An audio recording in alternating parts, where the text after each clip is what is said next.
Guys வணக்கம். இன்றைக்கி Pandian store சீரியலில் என்ன நடக்குது அப்படின்றத பார்க்கலாம். ஸோ ஃபர்ஸ்ட் சீன் என்ன கட்டுறாங்க அப்படின்னா, ராஜி பயந்துக்கிட்டே வராங்க. அத்தை மாமா கிட்ட எப்படித்தான் சொல்கிறது அப்படின் போது கோமதி திட்டுறாங்க இல்லையா, ஏண்டி அடம் பிடிச்சி ஆடும்போதெல்லாம் தெரியலையாடி அப்படின் போது, அத்தை ஆடியாச்சு ப்ரைஸும் வாங்கியாச்சு, மாமாட்ட எப்படித்தான் சொல்கிறது அப்படின் போது அவங்க இருந்துட்டு, ஐயோ நீ வந்து காரை வின் பண்ணியிருந்தா கூட பரவாயில்ல, உங்கள் மாமாட்ட நான் சொல்லியிருப்பேன், எங்கே நமக்கு ஒரு 10-12 லட்சம் மிச்சமாயிருச்சுன்னு, நீ பைக்கு தானே வின் பண்ண, உன் புருஷனுக்காக பைக்கை வின் பண்ண அப்படின்னாங்க. மேடம் உங்கள் புருஷனை பற்றி நீங்கள் யோசிக்கிற மாதிரி அவங்க புருஷனுக்கு அவங்க யோசிக்க வேணாமான்ற மாதிரி தான் நம்ம மைண்ட் வைஸ் இருந்தது.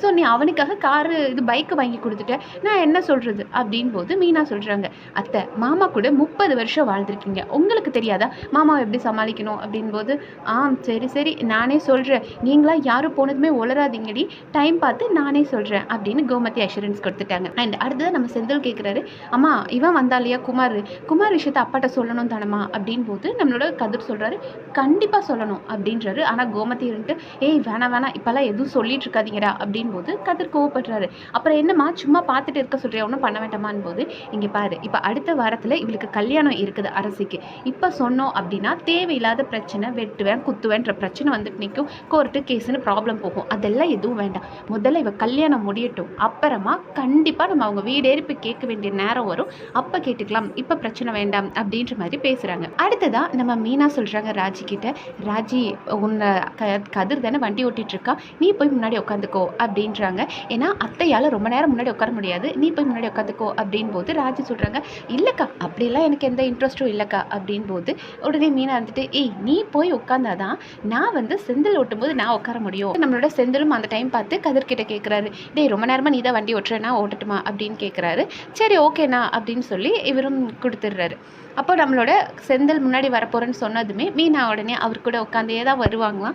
ஸோ அவங்க இருந்துட்டு, அத்தை அவங்க வண்டி ஓட்ட போகிறாங்க, நான் வேணா முன்னாடி வரட்டுமா அப்படின் போது கோமதி கேட்குறாங்க, எதுக்கு கதிர் தானே மாற போகிறோம், கதிர் மாறினா செந்தில் முன்னாடி வர போகிறேன், நான் இங்கே தானே இருக்க போகிறேன்னு போது, அத்தை நாங்கள் 2 பேரும் ஒன்றா அப்படியே முன்னாடி உட்காந்து பேசிட்டு வருவோம் தானேன்னு போது, வேணாண்டி நீ கொஞ்ச நேரத்தில் தூங்கிடுவேன், நான் அப்படி இல்லை, பிள்ளைங்க வண்டி ஓட்டுது அப்படின்னா விடிய விடிய பேசிக்கிட்டே நான் வருவேன் அப்படின்ட்டாங்க. ஸோ வேறு ஆப்ஷன் இல்லை, நம்ம மீனா பல்ப் வாங்கிட்டு பின்னாடி உட்காந்துருக்காங்க. முன்னாடி செந்தில் வந்துட்டார்.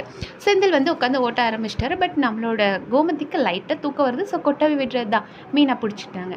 ஆமாம் கலகலன்னு பேசிக்கிட்டே வருவேன்னு சொன்னீங்க, இப்போ அதுக்குள்ளே கொட்டாவி விட்டுட்ருக்கீங்க அப்படின்போது, ஏண்டி நான் என்ன தூங்கவாடி செஞ்சேன், கொட்டாவி தாண்டி விட்டேன் அப்படின்னு சொல்லிட்டு அவங்க கதையை ஆரம்பிச்சிட்டாங்க. டேய் நீ 1வது படிக்கும்போது நம்ம நாச்சியார் கோவிலுக்கு போனோமே, அப்போ ஒரு சம்பவம் நடந்துச்சா அப்படின்னு சொல்லி விடிய விடிய பேசிக்கிட்டே வர மாதிரி காமிச்சாங்க. அண்ட் அடுத்த சீனில் என்ன கட்டுறாங்க அப்படின்னா, வந்துட்டா அந்த ஒரு சூனியக்காரி சுகன்யா இருக்கா இல்லையா, காலையிலே வந்துட்டா. பழனி யோசிச்சுட்டே வர்றாரு, ஐயையோ இந்த பக்கி வந்தாலே ஏதாவது பஞ்சாயத்து இருக்கும், இவன் முகத்தை பார்த்தாலே சரியில்லை, இன்றைக்கி என்ன பஞ்சாயத்தை கொண்டு வந்தாலும் அப்படின்னு சொல்லி யோசிச்சுட்டு இருக்கிறாரு. அப்போ நம்மளோட பாண்டியன் கேட்குறாரு, என்னாச்சுமா அப்படின் போது சுகன்யா சொல்கிறாங்க, என்னோட சொந்தக்கார பொண்ணு எனக்கு ஒரு வீடியோ அனுப்புனா, அம்பாசமுத்திர கோயில் ஃபங்க்ஷன் இருக்குல்ல அந்த வீடியோ அப்படின் போது பாண்டியன் கேட்குறாரு, ஆமாம் நம்ம வீட்டாளுங்களும் அந்த கோவிலுக்கு தானே போயிருக்காங்க அப்படின் போது, ஆமாம் உடனே மயில் சொல்கிறாங்க, ஏன் நம்ம வீட்டாளுங்க யாராவது வீடியோவில் இருக்காங்களான்னு போது, வீட்டில் இருக்க எல்லா ஆளுங்களும் இல்லை, ராஜி மட்டும்தான், அவள் ஒரு டான்ஸ் பார்ட்டிசிபேட் பண்ணியிருக்கா போல இருக்கு, அந்த வீடியோ பயங்கர வைரல் அப்படின் போது, இந்த பாருங்க அப்படின்னு காமிச்சா ராஜி வந்து அந்த பயங்கர ஸ்டைலிஷாக தங்காய் அப்படின்ற ஒரு சாங்க்கு டான்ஸ் ஆடி இருப்பாங்க இல்லையா, அந்த டான்ஸ் வீடியோ அது பயங்கர ஸ்டைலிஷான வீடியோ இருக்கு இல்லையா, அந்த வீடியோவை பார்த்த உடனே நம்ம பூமர் அங்கிள் பாண்டியன் செம்ம காண்டாயிட்டார். அப்படியே முகத்தில் கொலை வெறி தாண்டவம் ஆடுது. கரெக்டாக அந்த நேரம் ஃபேமிலியும் வந்துட்டாங்க. இறங்கின உடனே நம்மளோட ராஜி மீனா கோமதி இவங்கெல்லாம் பேசிகிட்டு இருக்காங்க. அப்போ மீனா சொல்கிறாங்க, அத்தை பாருங்களேன் பாட்டு சத்தம் வெளியே வரைக்கும் கேட்குது, நம்ம இல்லைன்னு இவங்களாம் ரொம்ப ஜாலியாக இருக்காங்க போல இருக்கு. ஆமாண்டி அப்படின்னு சொல்லிக்கிட்டே உள்ளே வந்து நம்மளோட கோமதி வராங்க. என்ன எல்லாரும் இப்போ தான் தூங்கி எதிர்ச்சிங்களா, ஒரு மாதிரி இருக்கீங்க, ஆல்ரெடி அவங்களாம் காண்டில் இருக்காங்க, அதை தெரியாது கோமதி ஒரு மாதிரியா இருக்கீங்க, இருங்க நான் போய் தண்ணி குடிச்சிட்டு வரேன் அப்படின்னு சொல்லிட்டு கோமதி போயிடுறாங்க. அதுக்கப்புறமா மீனா யோசிக்கிறாங்க, நாங்கள் வந்த சந்தோஷம் யார் முகத்திலும் இல்லை, அப்படி என்ன பார்க்குறீங்க அப்படின்னு மீனா அந்த வீடியோ பார்க்க வராங்க. அப்போ நம்ம கதிர் கேட்குறாரு, ஆமாம் இந்த பாட்டு உனக்கு என்னன்னு தெரியுதா அப்படின்போது, ஆமாம் இது நான் டான்ஸ் ஆடின சாங் அதுதானே அப்படின்றாங்க. ஆமாம் நீ டான்ஸ் ஆடின வீடியோ நேற்று நைட்டே சோஷியல் மீடியாவில் பயங்கர வைரல் ஆயிடுச்சு, அதை தான் அப்பா பார்த்துட்ருக்காரு அப்படின்னாங்க. பாருங்கள் செம்மையாக இருந்தது. சீரியஸாக அந்த இடம்லாம் பார்க்கும்போது கதிர் நீங்கள் டே பை டே எங்களோட பயங்கரமான க்ரஷ் ஆகிட்டு இருக்கீங்கன்ற மாதிரி தான் இருந்தது. ஏன்னா குடும்பமே பார்த்து ஒரு பயப்படுற விஷயம் நம்ம பாண்டியன் தான். பாண்டியன் என்ன சொல்லுவாரோ அப்படின்னு அத்தனை பேரும் பயந்துட்டு இருந்தாங்க. அவங்க பயந்த மாதிரியே ராஜியோட அந்த டான்ஸ் வீடியோவை இவர் பார்த்துட்டார் பாண்டியன். ஸோ எல்லார மாதிரி பயம் காட்டி ராஜியை டென்ஷன் ஆக்காமல் கதிர் ரொம்ப கூலாக வீடியோ தான் இருக்குது பார்த்துக்கலாம் வீடு, அது நைட்டே வைரல் ஆயிடுச்சு, நான் உன் கூட இருக்கிறேன் பாரு பார்த்துக்கலாம் அப்படின்ற மாதிரி ஒரு சொல்கிறார் இல்லையா. எத்தனை பேருக்குங்க இந்த மாதிரி ஹஸ்பண்ட் கிடைக்கும்? ஐயோ எங்கள் அப்பா அம்மாவுக்கு இது பிடிக்காது, இது செய்யாத, அதை பண்ணாத அப்படின்னு பயம் காட்டுறதோ, இல்லைனா உன் திறமை இருந்தாலுமே நீ இதை காட்டக்கூடாது, இதுதான் நம்ம ஃபேமிலி, இப்படி தான் நம்ம ஒரு ஆர்த்தடாக்ஸ் ஃபேமிலி அப்படின்ற மாதிரி அவங்கள டாமினேட் பண்ணி வைக்காம, ஓகே நீ பண்ணிட்ட நம்ம அதை பார்த்துக்கலாம் இவ்வளோதான் அப்படின்ற மாதிரி பேசுகிற அந்த கூல் ஆட்டிடியூட் இருக்கு இல்லையா, அதை தான் நம்மளோட கதிரை மேலலாம் ஒரு க்ரஷ் ஆக்குறது காரணமாக இருக்குன்னு நினைக்கிறேன். ஸோ ரொம்ப கூலாக ஹேண்டில் பண்ணார் அதை. அப்போ உடனே நம்ம ராஜி டென்ஷன் ஆகிட்டோங்க. ஐயோ அந்த வீடியோவா அப்படின்னு யோசிச்சுட்டு இருக்காங்க. கரெக்டாக நம்ம கோமதி வராங்க. தண்ணி குடிச்சிட்டு அசால்ட்டாக வந்துட்டு, ஐயோ ரொம்ப வெயிலாக இருக்குது, இந்த அமசமுத்திரத்துலலாம் இவ்வளோ வெயிலே இல்லை தெரியுமா அப்படின்னு சொல்லிட்டு அந்த பாட்டு ஓடிக்கிட்டே இருக்கா. இது பாட்டு நேற்றுலேருந்து இதே பாட்டு தான் நான் கேட்டுட்ருக்கேன் அப்படின்றமே பாண்டியனுக்கு வந்துருச்சு. ஏய் என்ன நினச்சிட்டு இருக்க, கோவிலுக்கு கூட்டிகிட்டு போக சொன்னது சாமி கும்பிடு, ஆனால் அந்த பிள்ளைய டான்ஸ் ஆட வச்சுட்டு இருக்கியா அப்படின்னு அந்த வீடியோ காட்டுறாரு. அப்படியே பயங்கரமாக ஷாக் ஆகுறாங்க.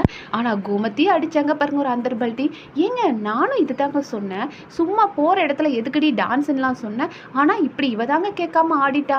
அப்போ கதிர் சொல்கிறார் இரு பார்த்துக்கலாம் அப்படின்னு சொல்கிறாரு. இப்போ பாண்டியன் திட்டுறாரு, எதுக்கு இந்த தேவையில்லாத வேலை, எதுக்கு போய் கோவிலில் போய் ஆடணும் அப்படின்றாரு. அப்போ கதிர் சொல்கிறார் கோவிலில் ஆடலை, அங்கே ஒரு டான்ஸ் காம்படிஷன் வச்சாங்க அதில் தான் ஆடினா அப்படின் போது எதுக்கு தேவையில்லாத வேலை, ஒரு வயசு பிள்ளை இப்படி நின்று ஸ்டேஜில் தெரியாத ஊரில் நின்று ஆடணுமா அப்படின்னாரு. கதிர் கேட்டுட்டாரு, இப்போ இதில் என்ன தப்பு இருக்குது, ஏன் தேவையில்லாத விஷயத்தெல்லாம் ரொம்ப பெருசு பண்ணிட்டு இருக்கீங்க, இப்போ இது மேட்ரா. இப்போது நீங்கள் யோசிச்சு பாருங்கள், சரவணன் கல்யாணத்துலேயும் ராஜி டான்ஸ் ஆடினாங்க, ஏன் அந்த வீடியோவை வேறு யாராவது எடுத்து இதே மாதிரி சர்க்குலேட் பண்ணி ஃபேமஸ் ஆகிருந்தால் என்ன பண்ணியிருக்க முடியும், வைரல் ஆகிருந்தால் என்ன பண்ணியிருக்கலாம்.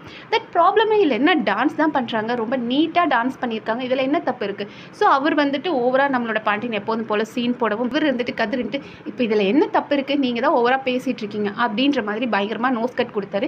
ஸோ பாண்டியன் கோவருது, அவனை சும்மா இருக்க சொல்லுடி அப்படின்னு நியாயமாக பேசினா இந்த அங்கிளுக்கு கோவம் வந்துன்ற மாதிரி தான் இருந்தது. அதுக்கப்புறம் நம்ம மீனா இருந்துட்டு கதிர் இரு நான் சொல்கிறேன் அப்படின்ட்டு அவருங்க பேசுகிறாங்க. லைக் மாமா ஆனால் இந்த டான்ஸுக்கு காரணமே நீங்கள் தான் மாமா, நீங்கள் தானே மாமா சொல்லியிருக்கீங்க திறமை இருந்தால் நம்ம திறமையை வெளியே காட்டணும்னு, அதனால தான் மாமா ராஜி இதை பண்ணா அப்படின்னு பிளேட்டை மாற்றி போட்டுட்டாங்க. லைக் திறமைக்கு மாமா முக்கியத்துவம் கொடுப்பாரு, உங்கள் பேச்சை மீறக்கூடாது இல்லையா, அதனால தான் அவள் டான்ஸ் ஆடினான்ற மாதிரி சொல்லிட்டாங்க. ஸோ அடுத்த மீனா சொல்கிறாங்க, ஆனால் இதுக்கு என்ன ப்ரைஸ் கிடச்சிச்சின்னு தெரிஞ்சு நீங்களாம் ஷாக் ஆயிடுவீங்க அப்படின்னாங்க. மீனா மேடம் கொஞ்சம் ஓவர் ஆக்டிங்கை கம்மி பண்ணுங்கள், நீங்கள் நல்லா தான் நடிக்கிறீங்க, லாஸ்ட் சீசன் இதை விட சூப்பராக படிங்க, உங்கள் ஓவர் ஆக்டிங் தான் கொஞ்சம் கிரிஞ்சாக இருக்க மாதிரி இருக்குது. Okay fine. அவங்க சொல்கிறாங்க செகண்ட் ப்ரைஸ் பைக்கு கொடுத்தாங்க மாமா அப்படின்போது, பைக்கா சார் இது டான்ஸ் ஆனாலாம் பைக்கு கொடுக்குறாங்களா அப்படின்போது கோமதி, ஏங்க ஃபர்ஸ்ட் ப்ரைஸு காரே கொடுத்துருப்பாங்கங்க, நான் கூட சொன்னேன் நீ எப்படியாவது காரை ஜெயிச்சுட்டு வந்துட்டு நம்ம அரசிக்கு அதை கொடுத்து விட்டுலான்னு சொன்னேன் அப்படின்போது, சும்மா ரெடி நீ வேற, இந்த பிள்ளை இப்படி டான்ஸ் ஆடி ப்ரைஸ் வாங்கணுமா, ஏன்டி இப்படிலாம் பண்ணிட்டு இருக்கீங்கன்னு போது அடுத்ததாக அவங்க ராஜின்ட்டு, மாமா சாரி மாமா உங்ககிட்ட கேட்காம நான் நிறையா பண்ணிகிட்ருக்கேன் சாரி மாமா அப்படின்னு சொல்லிட்டு போத்துன்னு காலில் போய் விழுந்துடுறாங்க. ஸோ அப்ரூவராக மாறிட்டாங்க நம்மளோட ராஜ்யம். அதுக்கப்புறம் அவரால் ஒன்றும் பேச முடியல, என்னம்மா செய்கிறதையும் செஞ்சுட்டு இப்படி காலில் விழுந்துட்டேன், சரி விடுமா பரவாயில்ல நல்லா ஆடினம்மா அப்படின்னு பாண்டியன் சொல்கிறாரு. அதுக்கப்புறம் குடும்பமே அது நல்லா ஆடின, நல்ல டேலண்ட் இருக்குது உனக்கு அப்படின்ற மாதிரி சொல்கிறாங்க. அதுக்கப்புறம் அப்படியே குடும்பமே கலைஞ்சு போயிடுச்சு. அதுக்கப்புறம் நம்மளோட மயில் கேட்குறாங்க, எப்படி ராஜி உனக்கு இவ்வளோ தைரியம் அப்படின்னு போது மீனா சொல்கிறாங்க, அது தைரியம் இல்லை காதல், கதிருக்கு பைக்கு வாங்கி கொடுக்கணுன்ற காதல் அப்படின்னாங்க. எஸ் உடனே நம்மளோட ராஜி வைக்கப்படுறாங்க. அதுக்கப்புறம் நம்ம மயில் சொல்கிறாங்க, என்ன பைக் அது காட்டு அப்படின்றாங்க. ஸோ இந்த பைக் என்னன்றதை ராஜி காட்டிட்டு இருக்காங்க. அதோட இன்றைக்கி எபிசோட் முடிச்சிட்டாங்க. ஸோ ஓவரால் இன்றைக்கி எபிசோட் பார்க்கும்போது கதிர் அந்த இடத்துல எனக்கு ரொம்ப பிடிச்சது ஒரு கூலாக ஒரு விஷயம் சொன்னார், உன்னோட டான்ஸ் தான் பார்த்துக்கலாம் நான் இருக்கல அப்படின்னார் இல்லையா, செம்மையாக இருந்தது அது. ஸோ பார்ப்போம் நாளைக்கு எபிசோடில் வேறு என்னென்ன இன்ட்ரெஸ்டிங் நடக்குது அப்படின்னு நம்ம அடுத்த வீடியோவில் பார்க்கலாம். நன்றி.